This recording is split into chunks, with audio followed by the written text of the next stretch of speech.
아멘. 제가 최근에 들은 이야기입니다. 우리 목회자 양성은 교수 모임에 갔을 때인데요. 선배 목사님들 몇 분이 하는 이야기를 옆에서 들었습니다. 그분들은 주변에 장의사가 많았는가 봐요. 어떤 목사님은 우리 교회에 장의사가 있는데 그 장의사가 말하기를 장의사를 오래 하면 다 알게 되는 게 있다고. 믿는 사람하고 믿지 않는 사람하고 시체만 보면 딱 구분이 간다, 이렇게 장의사들이 간증을 한다는 이야기입니다. 믿는 사람의 얼굴에는 평안하고 기쁨이 있고 또 시신이 깨끗하고, 믿지 않는 사람들의 그 시신은 뭔가 가고 싶지 않은 몸부림 같은 것들이 시신에 보인다는 거죠. 그래서 저도 아직 겪어보지 않은 일이라 들은 이야기를 이야기하는 겁니다. 우리가 천국 갈 때에 얼마나 영광의 세계로 들어갈 때 기쁘겠습니까? 스데반은 순교할 때 주께서 서신 것을 보라 외쳤거든요. 그러니까 죽음의 문턱에 들었을 때 뭔가 찬란한 영광이 보이나 봐요. 그죠? 스데반도 순교할 때 주께서 서신 것을 보라 하고 평안하게 두려워하지 않고 돌에 맞아 죽으면서도 그렇게 기쁨으로 죽음을 맞이한 거 보면 죽음의 문턱에서 천국의 문이 열릴 때에 그런 놀라운 광경이 있나 봐요. 그리고 지옥에 가는 사람도 마찬가지인가 봐요. 우리가 알지 못하지만 전설의 고향에 보면 시커먼 옷 입은 저승사자가 나타나는데 그건 이제 전설의 고향의 이야기고, 그렇지만 그런 모습은 아닐지라도 하나님을 모르고 예수님을 믿지 않고 죄 때문에 지옥 가는 사람들, 그 죽음의 문턱에서 뭔가 끔찍한 고통스러운 그런 일이 있어서 아마 사람들이 죽고 싶지 않아 몸부림치는 그런 모습이 아닌가. 그래서 어떤 분은 장의사 하다가 예수 믿었다는 사람도 있다 그러고, 전국에 지금 장의사 대표하는 분이 장의사 대표? 하여튼 제가 잠깐 남의 이야기라서 혼란이 있는데, 아무튼 그런 분들이 이제 후배인데 자기가 너무나도 확실하게 이 사람이 시체만 봐도 이제는 믿는 사람이다 안 믿는 사람이다 대부분 알 수 있을 만큼 차이가 나더라, 그런 이야기를 하더라고요. 제가 일리 있는 이야기다 그래 고개를 끄덕끄덕거리고 선배 목사님들 하는 이야기를 듣고 왔습니다. 이제 그런 통계도 많이 있나 봐요. 제가 직접 조사해 보진 않았는데 임사 체험자들, 죽음의 문턱에서 다시 돌아온 사람들, 천국과 지옥이 분명히 있더라, 이런 간증들이 많이 있다고 합니다. 어쨌든 간에 우리 모든 사람은 반드시 한 번은 부딪혀야 하는 것이 죽음의 문턱입니다. 이 땅의 삶을 마무리하고 한 번은 부딪혀야 되는 게 죽음의 문턱인데요. 어떤 사람은 예기치 않은 때 죽음을 맞이하는 사람도 있습니다. 차 타고 가다가 사고 나서 죽은 사람, 비행기 떨어져서 죽은 사람, 그죠? 그냥 건강하던 사람이 자다가 심정지해가 죽은 사람, 이런 사람은 자기도 모르는 채 죽음의 순간을 맞이하지만, 그러나 절대 다수의 대부분의 사람들은 자기가 지금 죽음의 문턱이 다가오고 있다, 내 마지막 시간이라는 것을 느끼고 아는 가운데에 죽음을 맞이합니다. 그 죽음을 맞이할 때 그때 어떤 반응을 사람들이 가지게 되느냐, 두 가지입니다. 아까 이야기했던 것처럼 어떤 사람은 불안해하고 두려워하고 피하고 싶고 애통하고 회한이 느껴지고 탄식하고 불만족스럽고 괴로운 그런 사람도 있습니다. 저도 장인어른 천국 가실 때 폐암으로 굉장한 고통 속에 돌아가셨는데 천국 이야기만 하면 우리 장인어른이 편안해지시더라. 우리 장모님 이야기 참 그 고통에 비해서 되게 편안하게 가셨다, 이런 이야기를 하시죠. 어떤 이들은 두렵고 떨리고 괴로워하며 죽음의 순간을 맞이하는데, 또 어떤 사람들은 오히려 당당하고 떳떳하게 자신 있게 용기 있게 평안하게 기쁨에 가득 차서 죽음을 맞이하는 사람도 있습니다. 여러분은 지금은 아니지만 가정입니다. 지금이 내 마지막 임종의 시간이라 하면 여러분 어떨 것 같습니까? 두렵고 무섭고 떨리고 괴롭고 막 그런 순간이겠습니까? 당당하고 평안하고 자신 있고 확신에 찬 기쁜 모습이겠습니까? 여러분들은 여러분의 마지막 순간이 이 순간이라면 어떤 모습으로 죽음을 맞이할 것 같습니까? 이거는요, 한순간 마음먹는다고 되는 게 아닙니다. 내가 죽을 때 멋있게 죽어야지 그런다고 되는 게 아닙니다. 한평생 내가 어떻게 살아왔느냐와 연관이 됩니다. 오늘 본문에 보면 인생을 마감하는 한 사람의 확신과 기쁨에 찬 승리의 계가를 볼 수 있습니다. 이 본문을 읽을 때마다 나도 죽을 때 이렇게 죽을 수 있으면 참 좋겠다, 이런 부러움을 가지는 사람이 있습니다. 바로 사도 바울입니다. 바울이 지금 죽음의 문턱에 와 있습니다. 이 디모데후서를 쓰고 얼마 후에 죽었는지 모릅니다. 며칠 뒤에 죽었는지, 몇 주 뒤에 죽었는지, 몇 달 뒤에 죽었는지 정확히는 알 수 없지만 바울은 자기의 죽음이 임박했음을 알고 마지막으로 이제 제자요 후배요 믿음의 아들인 디모데에게 편지를 쓴 겁니다. 그래서 오늘 6절에 이렇게 표현되어 있습니다. 관제와 같이 벌써 내가 부음이 되고 나의 떠날 기약이 가까웠도다, 이렇게 말했죠.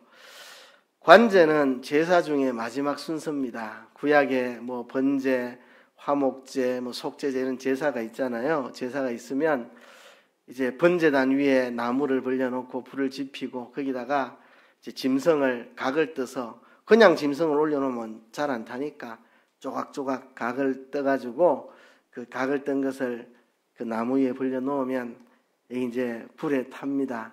그렇게 제사가 드려지는데, 이제 이 제물이 거의 다 타갈 무렵 마지막 순서가 이 제물에다가 포도주를 붓는 겁니다. 포도주를 붓는 이거를 관제라고 하는데요. 아마 포도주에는 알코올 성분이 많이 있으니까 그 알코올들이 불붙어서 마지막으로 불길이 확 올라가면서 마지막 남은 제물이 깨끗하게 타도록 하는 그게 아마 관제인데요. 이 관제와 같이 벌써 내가 부음이 되었다. 그러니까 관제, 포도주를 마지막 제물 이제 다 타가고 꺼져갈 때 확 부어서 한번 확 사르고 끝나는 건데, 제사가. 나는 부음이 되었다. 붓기 직전도 아니고 나는 관제와 같이 이미 부어졌다. 그러니까 내가 순교당하는 시간이 이제 얼마 안 남았다, 곧 다가왔다는 것입니다. 나의 떠날 기약이 가까웠도다. 이렇게 사도 바울은 자기의 죽음의 순간이 다가왔음을 직감하면서 이 고백을 합니다. 그런데 이 사도 바울은 죽음 앞에서 하는 일이 있었습니다. 첫 번째는요, 과거를 돌아봤습니다. 뒤를 돌아봤습니다.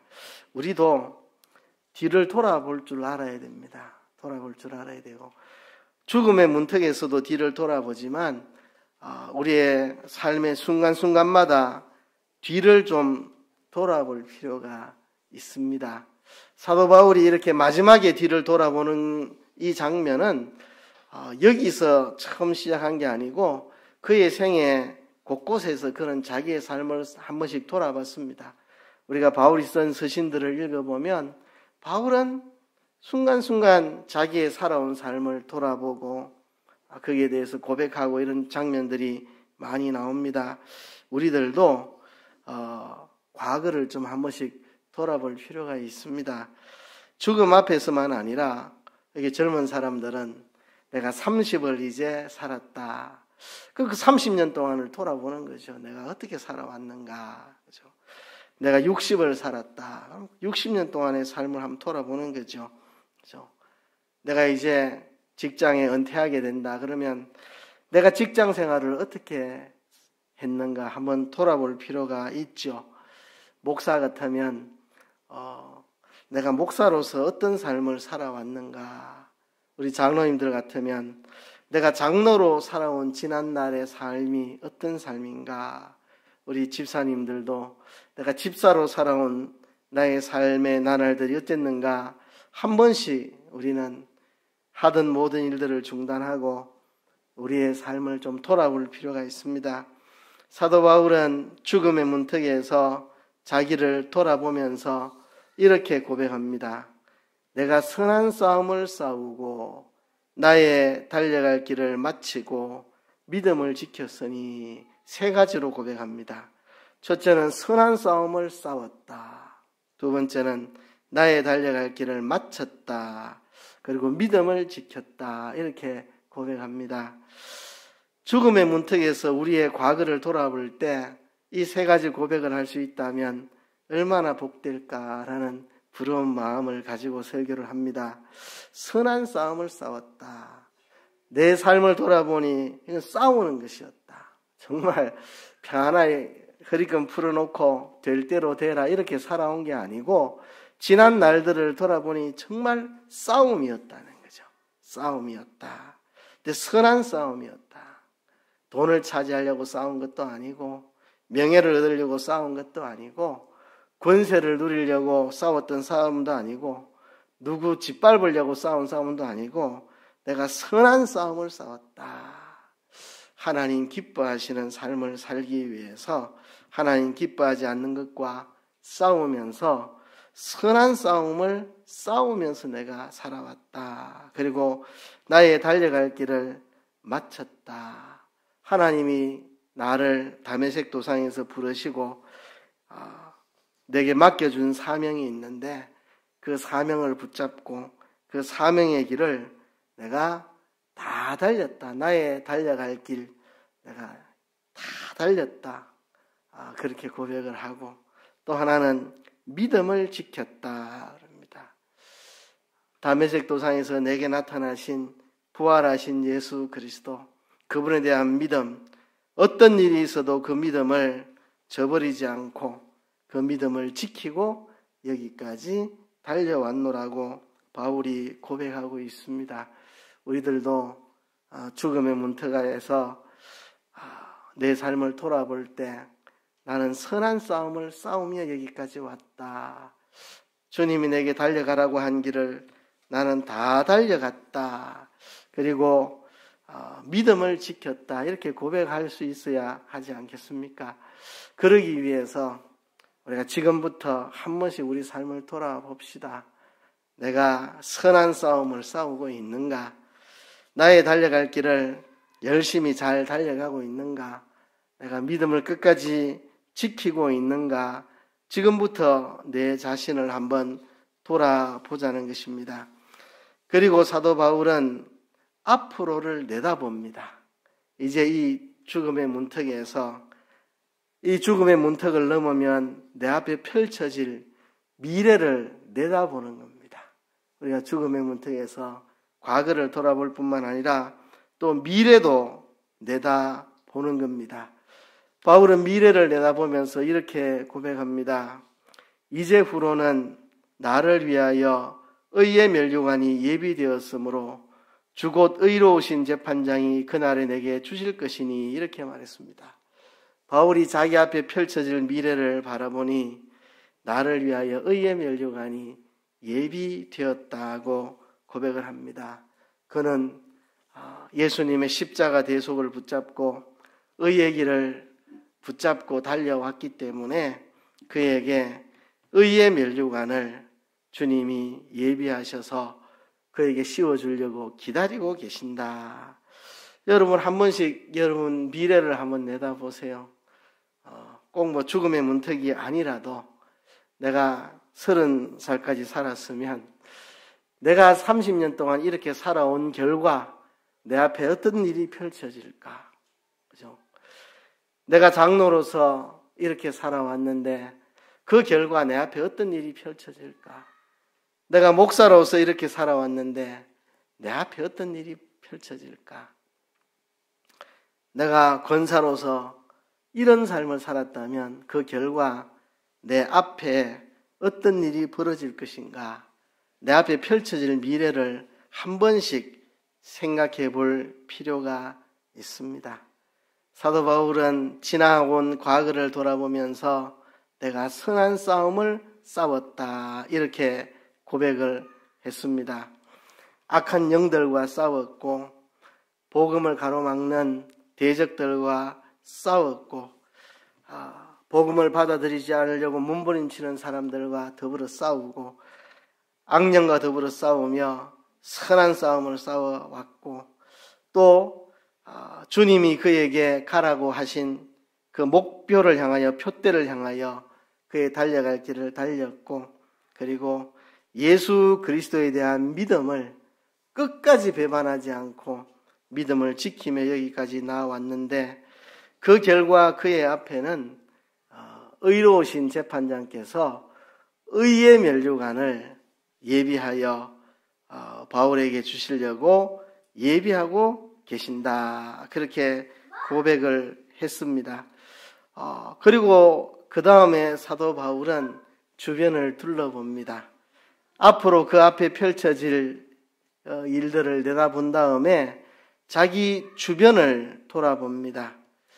나는 이제 죽음의 문턱에 섰지만 나와 함께 이 길을 달려왔던 많은 사람들, 아직 죽음의 문턱에 도달하지 않은 사람들, 그 주변 사람들을 둘러봅니다.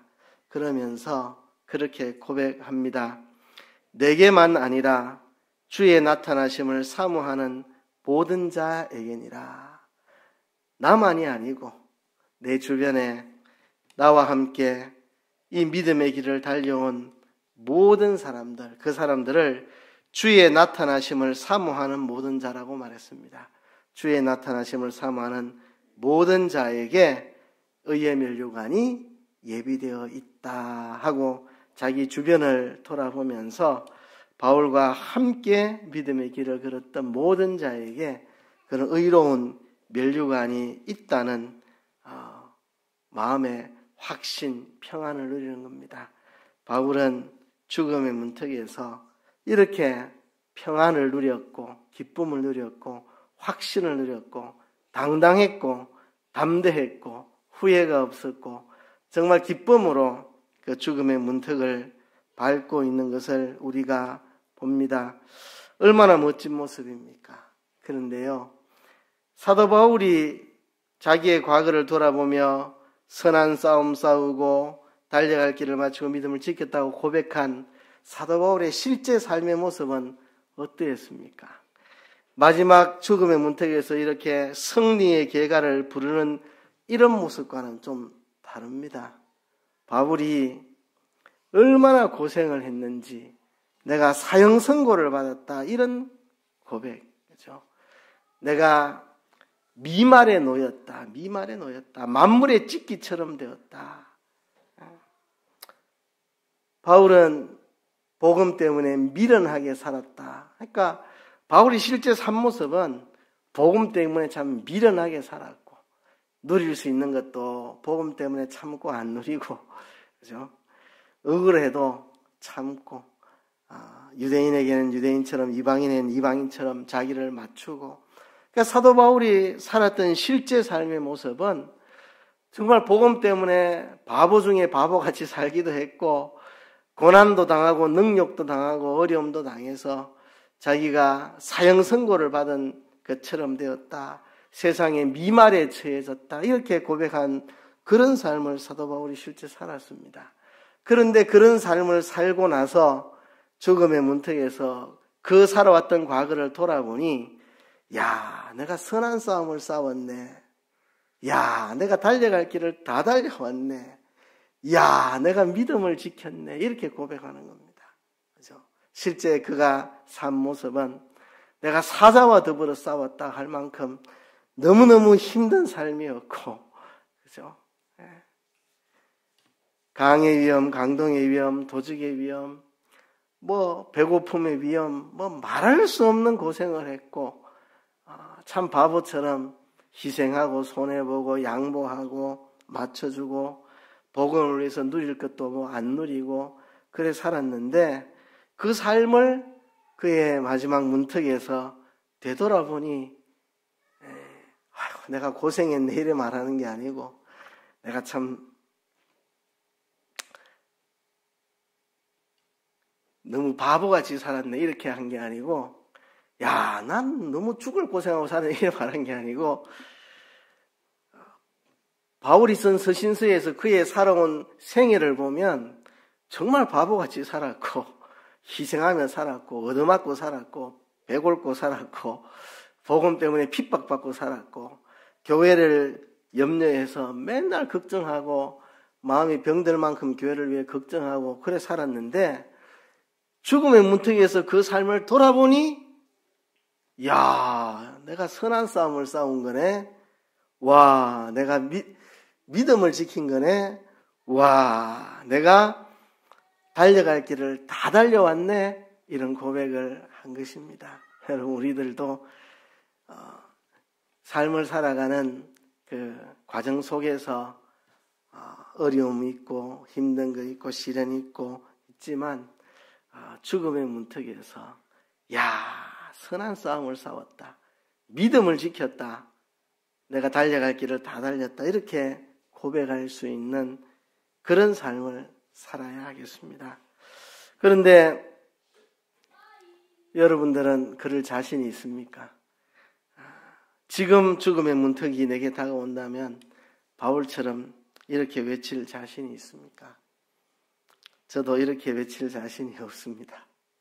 그러나 다행인 것은 바울처럼 죽음의 문턱에 와 있지는 않습니다. 기회가 있다는 것입니다. 바울처럼 멋지게 살고 멋지게 죽을 수 있는 기회가 남아 있다는 겁니다. 저와 여러분들에게는 기회가 남아 있다는 겁니다. 그러고 보면 사도 바울도 처음부터 이렇게 산 게 아닙니다. 처음에는 교회를 핍박하며 살았습니다. 그렇죠? 그래서 바울은 자기 자신을 핍박자요 포행자라고 회방자라고 나는 교회를 핍박하고 교회에 포행한 자라고 그렇게 스스로를 고백하고 있습니다. 다만 내가 하나님께 긍휼을 입었다. 하나님이 나를 충성되이 여겨주셨다. 이렇게 말씀을 하셨습니다. 여러분, 사도 바울도 처음부터 이 길을 달려간 사람 아닙니다. 선한 싸움을 싸운 게 아니라 악한 싸움을 싸운 사람입니다. 교회를 핍박해가지고 믿는 사람 잡아다가 채찍질하고 옥에 가두고 돌을 던져 죽이고 그런 일을 한 사도 바울입니다. 진짜 악한 싸움을 싸우던 사람입니다. 악한 싸움을 싸우던 사람, 믿음이라고는 조금도 없었던 사람입니다. 그러나 하나님의 긍휼을 입어서 그가 이렇게 선한 싸움을 싸우고 그의 달려갈 길을 마치고 믿음을 지키는 삶을 살 수 있게 된 겁니다. 우리도 하나님의 긍휼을 입읍시다. 우리도 하나님의 긍휼을. 그죠? 야, 나는 사도 바울처럼 죽음의 문턱에서 이런 말할 용기가 없는데 그러면 우리 기도합시다. 하나님, 사도 바울도 처음부터 이런 건 아니잖아요. 악한 싸움을 싸운 사람이잖아요. 사도 바울이 하나님께 긍휼을 입어서 핍박자요, 회방자요, 포행자이던 사도 바울이 이 멋진 삶을 살고 이 개선 장군 같은 모습으로 죽음을 맞이하는데 나도 아직 기회가 남아 있습니다. 남은 기회를 놓치지 맙시다.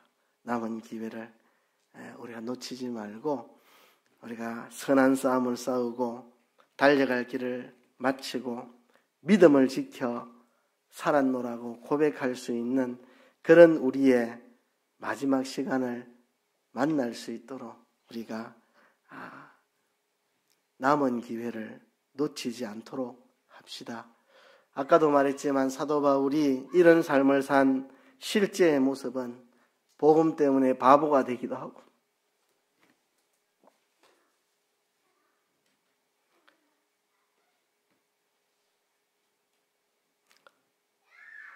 복음 때문에 천사들과 사람들에게 구경거리가 되기도 하고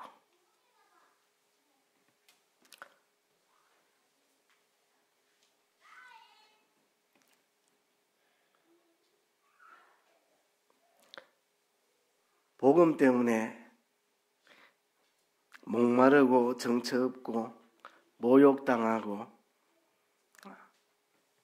그렇게 살았는데 마지막에 가서 보니 야, 그게 내가 믿음을 지킨 거네. 야, 내가 달려갈 길을 잘 달려왔네. 야, 내가 선한 싸움을 다 싸웠네. 이런 고백이 된 것처럼 우리들도 지금 우리가 살아가는 이 삶이 언젠가 죽음의 문턱에 서게 될 때 바울과 같은 이런 고백을 할 수 있도록 과거를 돌아보며 내가 선한 싸움을 싸웠습니다. 달려갈 길을 다 달렸습니다. 믿음을 지켰습니다. 고백하고 미래를 내다보면서 이제부로는 나를 위하여 의의 면류관이 예비되었습니다. 주 곧 의로우신 재판장이 그날에 내게 의의 면류관을 씌워 줄 것입니다. 고백하고 주변을 돌아보면서 여러분들도 나와 같이 살면 나와 같은 그런 고백을 하며 나와 같은 의의 면류관을 여러분들도 받을 것입니다. 라고 말할 수 있는 그런 죽음을 맞이할 수 있도록 우리가 남은 기회를 놓치지 맙시다. 늦었다고 할 때가 제일 빠를 때입니다. 이제 끝이다 할 때가 시작입니다. 인생 살아보니까 그렇대요. 이제 끝이다 할 때가 사실은 시작입니다. 그때 시작하면 됩니다. 나는 헛살았다 싶은 그때가 이제 멋진 삶을 새 출발할 수 있는 멋진 기회입니다. 끝이라 싶은 때가 시작하는 때입니다. 늦었다 싶을 때가 빠른 때입니다. 빠른 때. 바울도 교회를 핍박하고 악한 싸움을 싸우던 사람이 하나님의 긍휼로 새 출발해가지고 이렇게 멋진 죽음을 맞이하는데요. 우리들도 남은 기회 놓치지 말고 남은 기회 붙잡고 우리도 이렇게 살아봅시다. 이렇게 살아보고 그래서 우리도 죽음의 문턱에서 바울과 같은 그런 죽음을 맞이하고 많은 사람들에게 당신도 나처럼 살면 이렇게 됩니다라고 사도 바울처럼 우리도 누군가의 간증으로 남을 수 있는 삶을 우리 남은 기회에 살아가도록 그렇게 합시다. 이 시간 한번 하나님 앞에 기도합시다. 하나님, 사도 바울과 같은 아름다운 승리의 죽음을 맞이하고 싶습니다.